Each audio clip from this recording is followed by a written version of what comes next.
welcome to the award-winning Ed Brown Show. Gremlins are still here, but Ed Brown is here. And what's going to happen here, and we're going to have the power of Dorothy, we're going to have the Baysox, and we're going unity in the community. Those three items we're going to be talking about and letting you know what's happening. The Baysox, they be in town now, so whatever you do, you know, go out there and you want to take the family, okay? And as far as we have Mr. Robert Mark Temple. He's been in the show before, and he has another book here, and we're going to talk a little bit about it, and maybe we may say a few things about Ferguson. You know, a lot of things has happened there. They got 2 new councilmen. Welcome, Mr. Temple, to the Ed Brown Show. You've been on here before, and you know what we're talking about positive things that are happening. And the power of Dorothy. How did you come up with, is Dorothy your wife or daughter or what? How did you come up with a title like that? Well, first of all, happy belated birthday. Thank you. And, made another one. That's right. It's fantastic. I thought about it through the aspects of the Wizard of Oz movie. I try to relate that to human life, especially the Christian life, where there's a correlation between what Dorothy went through in her life and as most of us go through in our life, really, whether we're religious or not. Dorothy went through a big storm where she was taken out of her comfort zone. And the first persons that she met were animals, so to speak, that were nice animals, and then there were nice, not so nice animals. And along her journey, like people. Like people. Nice people, not so nice people. Right, and along her journey, she met the Scarecrow and the Lion and and the Tin Man, and they each had their different personalities. One was scary, one was sympathetic, and one needed a heart. And you find those kinds of people on our journey through life. Long story short, she gets to her destination where she thought that she was going to get back home to the wizard, and really she had the power within herself all along to get to her destination. So, and I separate the chapters with inspiration and encouragement. Beyond your anger, how to find peace in any situation. How do I handle anger? How do I, channel myself in a positive way, even though things are falling apart all around me? Right. And that seems very much adapt to what is happening today. Did you want me to go into the Ferguson situation? Or? Yeah, we can talk about Ferguson. Let's get more about the book. Okay. I have a chapter in there called Maggie's Mission of Love. And she was technically my mother-in-law. That's what I mean. Now, she's technically my mother-in-law. Yeah. But she treated me like a son, even before I married her right. daughter. Yeah. That was before you married her daughter. But you promised you would do that after you, before, That's right. or after you married her. Right. The wisdom of this woman. She transformed. I think she was 83 years old, and she had a high school education. But you would think the way she spoke and the way she treated people that she had a PhD. Matter of fact, she had a PhD in love. In life. In life and love. In life, yeah. And she didn't mind sharing that. No. And it wasn't all hunky-dory, good for you. It was, you're lazy, you know. If you didn't go to church on Sunday morning, what's wrong with you? You lazy, you know. But she invited everybody into her home, treated them like family, treated them like she would like to be treated. There's always a meal. Yeah, right. There was always, let's sit and talk, you know, kind of the one-on-one conversation that is missing in, you know, so many of our lives today. We got our cell phones. Too busy. We got our cell internet, phone. we got our Facebook.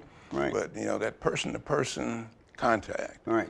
is what she was all about. And you know, that's what I try to do in So life. you You know, use her image to write this book? so, yes, a lot of it. She was always a very happy type person, but she dealt with, you know, cancer. She dealt with Alzheimer's. She dealt with many different issues, high blood pressure and diabetes.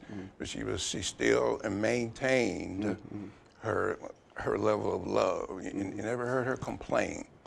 She just dealt with it.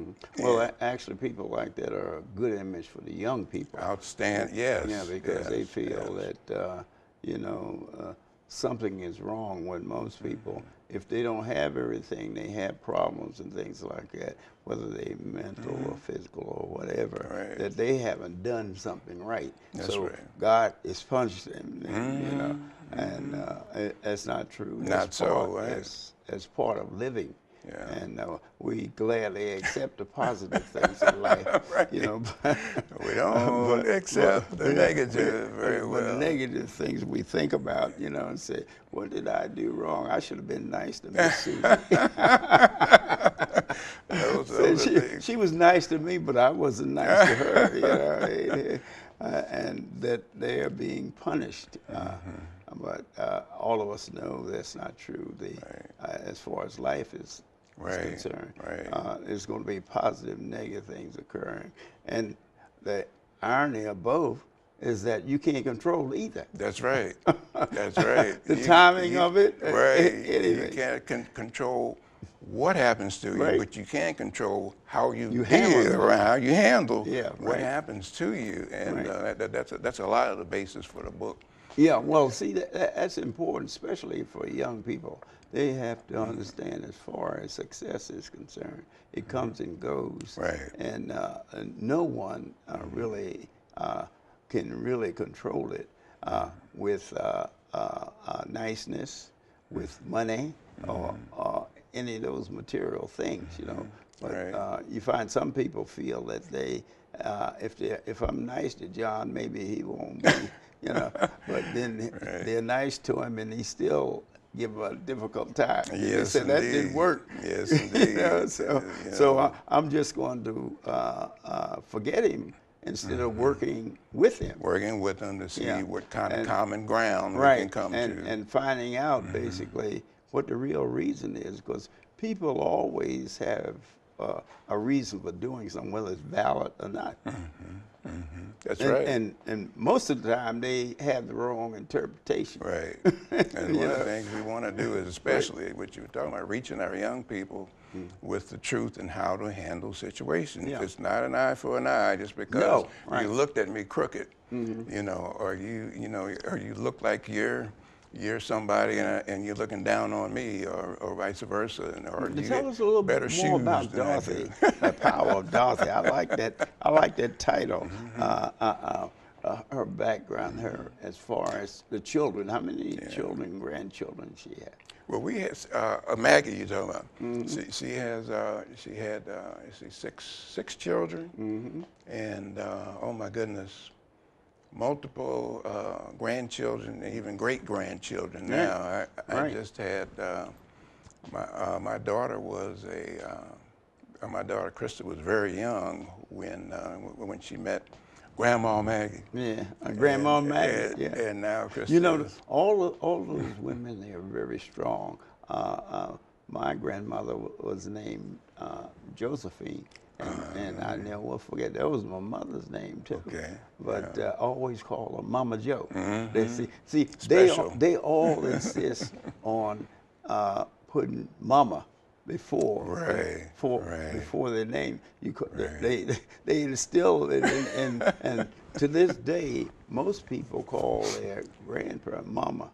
You know, and really they are not their mama, but the fact that the grandchildren always call them, they put Mama in front of that whatever the name is. That's right. And that's I think that represented respect. You know what I mean? And I think that people enjoyed that. Right. And when you asked me about her children, each one of them, including my wife, kind of adopted her persona when it come to living and how to treat people. Right. They're very nice, very accommodating. You know, all of them know something about the Lord and they depend on the Lord. When situations get tight, and we pull together. Right. You know, we pull together as a family. A lot of that comes from the way we were raised. And Maggie Hicks, And Mother that Hicks in the area, church. where was you raised? This was Scottsburg, Virginia. Scottsburg, Virginia. Right. Halifax County. Halifax County. And there's a rich heritage there. A lot of people come from that area. Lots of them have come from that area and moved to the Washington, D.C. area, and more opportunities, of course. Okay, You know. you know, it's, I always try to get involved with the headlines. Tell us a little bit about Ferguson. Okay. You're Ferguson, some of your relatives out Still there? live there. Okay, yeah. well, tell us about. We were born and raised in St. Louis, Missouri, and I have a brother, two sisters. You were born and raised in St. Louis? Yes, I was born and raised in St. Louis, Missouri. I lived in Florissant for a while.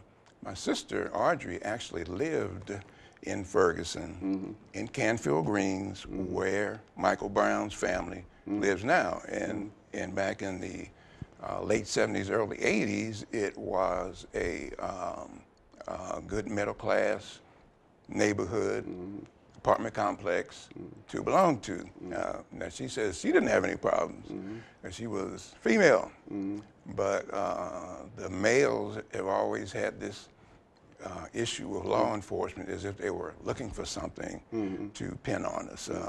You know, you heard the expression driving while black or living while black. I faced it.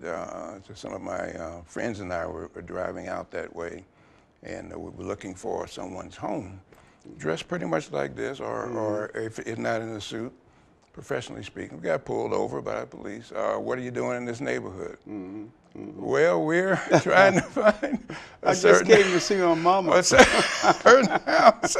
That was a mile. We just got pulled over, but you know, you see more blacks were getting ticketed.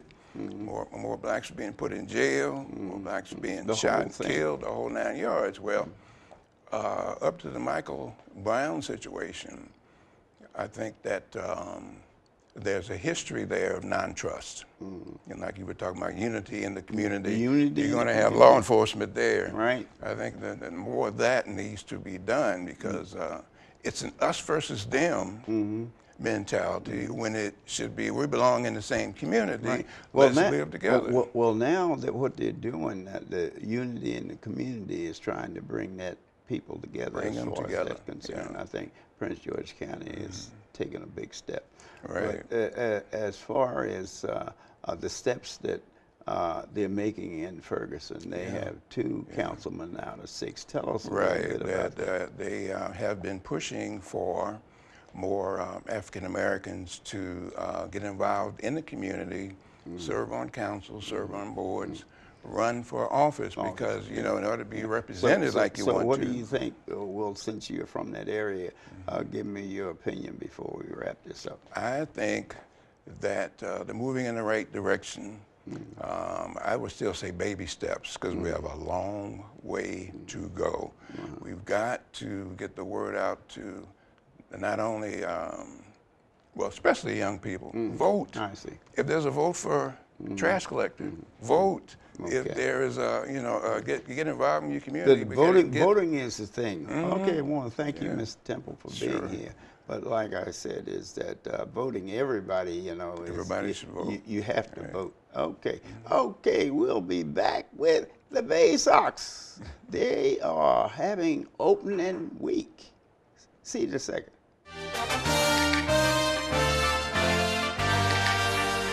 Welcome back to the award-winning Ed Brown Show. Hey, the Baysox are in town, and I mean you need to get out there and see them. Very excited. They got all kinds of things, and it's family-oriented. You know, when I say that, I'm talking about the pocketbook too. You know, is that you know you can take the whole family out there, and they have programs, educational programs, and they're in the neighborhood all the time.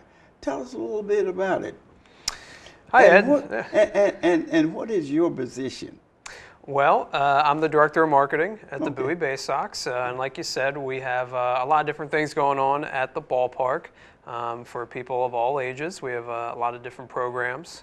that we do out there. A lot of things based around schools, but families as well. So things that are based around the schools, we have our reading program. We've been doing that for 19 years now. We have our Most Improved Student program where we encourage kids to improve behaviorally, academically, socially. We have our summer reading program where we're encouraging kids to... Tell us about the summer reading program. How That's does that right. function? Our summer reading program is in various library systems around the area, Prince George's County, Anne Arundel County and such. And kids that participate in their individual summer reading programs over the summer get a free ticket to a game in August to come out and celebrate with us. So something that we've been doing for a while, really popular, and it's a great thing. And how, I mean, how do you get involved in it? Does the school or board of education get involved with it? How do you get? For our reading program, any school can participate. Okay. Majority of our schools that participate are from Prince George's, Anne Arundel counties in the area, but any school can participate, and we usually sign up those schools in September, October, and November after the school year starts. And then they'll get their packet of materials. There's no charge at all to join our reading program. And then come the wintertime, that's when the schools encourage the students to read at least 4 books. They can either read those books in the schools or they can read those books at home, and then their parents validate whether the parents are the ones that do the monitoring. That's right. They'll do the monitoring if they're reading the books at home, and then come early spring, the schools let us know how many students from their individual school read at least 4 books, and then we send them that amount of tickets, and then they have a specific night that they come out, and they get a free ticket to that game, and their families come out, and they get to go on the field before the game for a pregame parade. Now, that's important. Give them your contact again, your name and everything.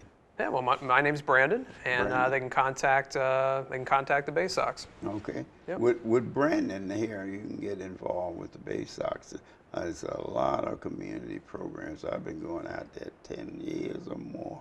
That's right. And there's always something there that the family can enjoy. That's right. And see, that's one of the major things. So, tell us a little bit about.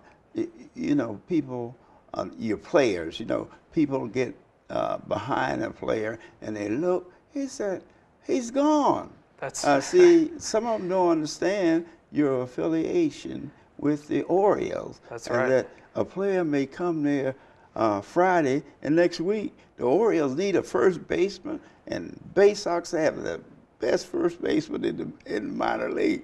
Boom, he's gone. He's only been here a week, but hey, due to injury or some other reason, the mother team, the Orioles, they come in and tell take them them away. how that works. A lot of them don't understand that. Sure. Well, the Baysox are the Orioles AA affiliate, so there's different levels of minor league baseball, and below us is Single A, and then above us is AAA, and then after that is the big club, the Baltimore Orioles. So. The A's, explain that. There are a lot of them don't understand AAA. What do you mean? Ed said AAA, AA, you know, and they really think if it's 1A, then that's the Orioles. 2 A's would be the Baysox, and 3 A's would be what team?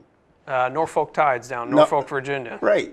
So you're associated with Norfolk, Baysox, and the Orioles. That's right. And so if you're with the Norfolk, that means you barely got in. Then with the Baysox, there's a chance that you might make the major. And to me, the minor league players, they don't get the credit, and I admire them for hanging in there in those 3 positions of A, AA, because sure. I mean, hey, look, it's tough. It is tough. It's really tough to, not knowing, hey, you start out maybe with AAA or, triple, and then you want, but I would say what I've seen, I've noticed that pitchers move faster than any other player. Well, that's true. Pitching is always a premium in any level of baseball, especially the major leagues. Yeah, if you do well, as a pitcher, Right. you can move up pretty Yeah, quickly. Right. That is so. All you youngsters out there, if you can throw a fastball, a curveball, 95 miles an hour. Keep practicing, because You know what I mean? That's the quickest way to get into majors. That's right. And then if you have pretty good bat, but the pitching, I've noticed all the years, the pitching is it. If you're striking them out, they especially left-handed pitcher. That's right. if you- I'm sorry, Yeah. you're right. If you wanna Especially narrow it down. left-hand pitchers. If you're a left-hand pitcher, keep trying, because your chances of getting to the majors are better than any position. That's true. That's true. Because they're proving it. I've noticed that, I mean, because some of the guys, they stay a week in minor leagues. Right. And Right. then boom, the team needs for the left-hand pitcher. Now, we think in terms of speed. What about the pitchers that have the curveball and knuckleball? I notice now, this may not be true, that if a pitcher can throw 95 plus, fastball, he's gonna move fast up to the parent team. Right. Well, yeah, they're always looking for speed. But, Yeah, right. But you touched on the curveball. They're looking for Excuse me. good off-speed pitch as well, good breaking ball. Yeah, well, to set up that fastball. But basically, all the out there practice young men, that fastball. If you can throw a 95-hour yeah, that helps fastball, too. If you can throw that fast. Yeah, get a so look. all you parents out there, hey, look, what you want to do is teach them how to pitch. If you want them to go to the majors, because those are the positions that really Right. The teams are looking Scouts for. are looking. They're looking at pitching for sure. Well, a lot of people think that baseball, the other sports, it's more physical contact in other sports. Baseball, but what they fail to realize is you still have to be in shape. And then, hey, look, I've never been, spiked, but I tell you, when somebody slide into you, The pair of spikes, that hurts. or run into you going after a fly ball or pop fly, it hurts. That's right. But a lot of people, they don't look in terms of baseball being physical. Yeah. It's a finesse game, but it's very physical at the same time. When you think about it, in the major leagues, you're playing 162 games. Right. The most out of any sport, that we play in the United States. And see, that's the thing too that people don't realize. The number of games. What is football? About 15.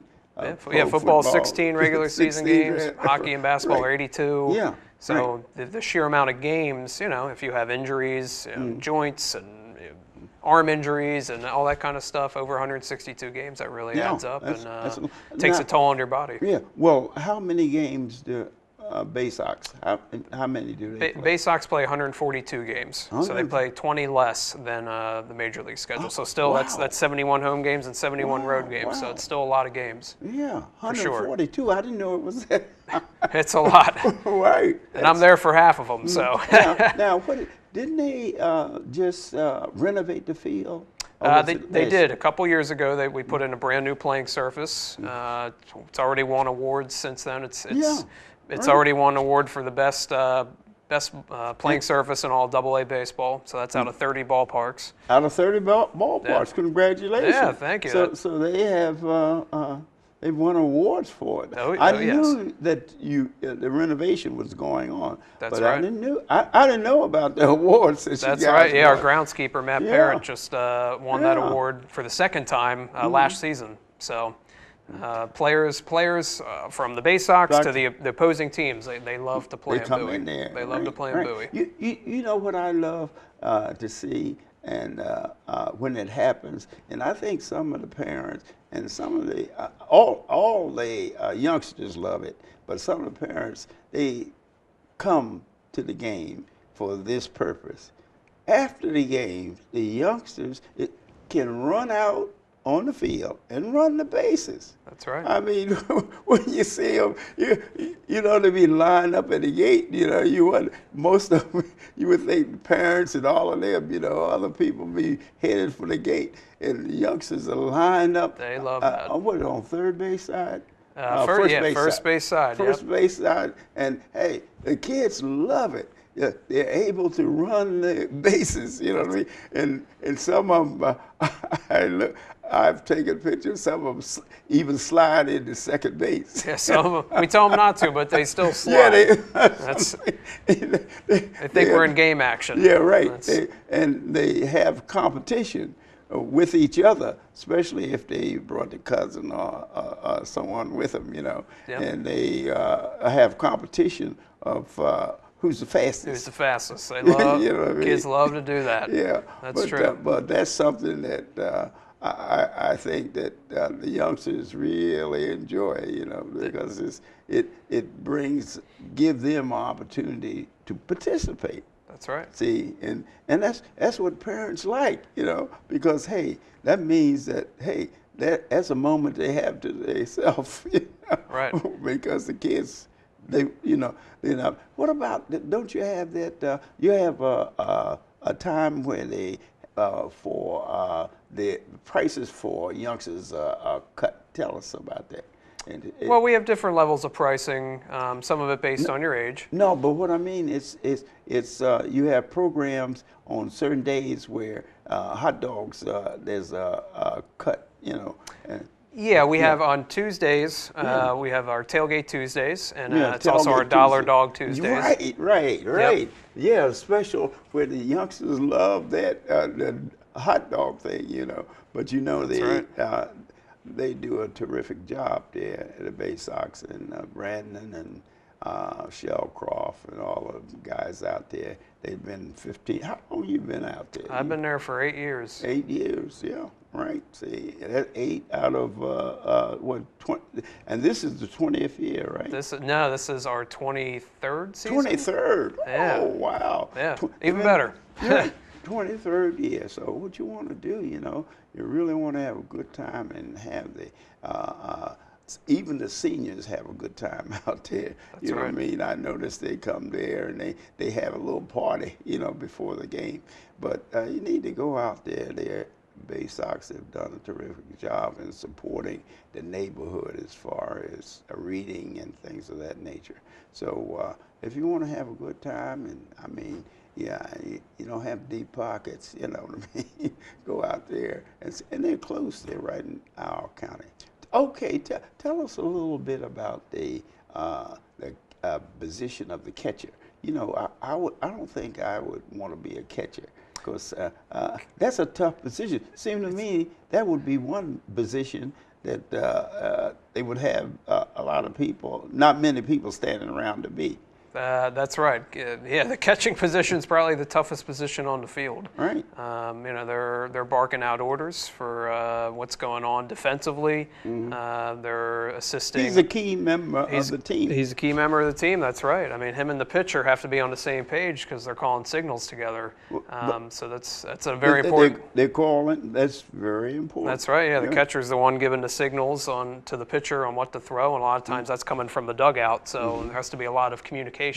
And usually the catchers are built pretty strong. You know? Usually they are. That's right. They're big guys. Usually they are big guys, and that's for a reason. It's 200 plus. Yep. You know what I mean? They take a beating back there sometimes. Foul balls, get run into. Right, foul balls, all that. So right away, I'm saying again, hey, left-hand pitcher, if you want to go to the majors, you want to go to the top, that's the position. Right, Brandon? That's right. That's right. All Catching right. too, if you're a good catcher. If you're a catcher, right? Yep. Because many of them don't want to be a catcher. You know? That's right. Because they see the beating that they take. That's right. All right. This has been Ed Brown. See you at the Baysox.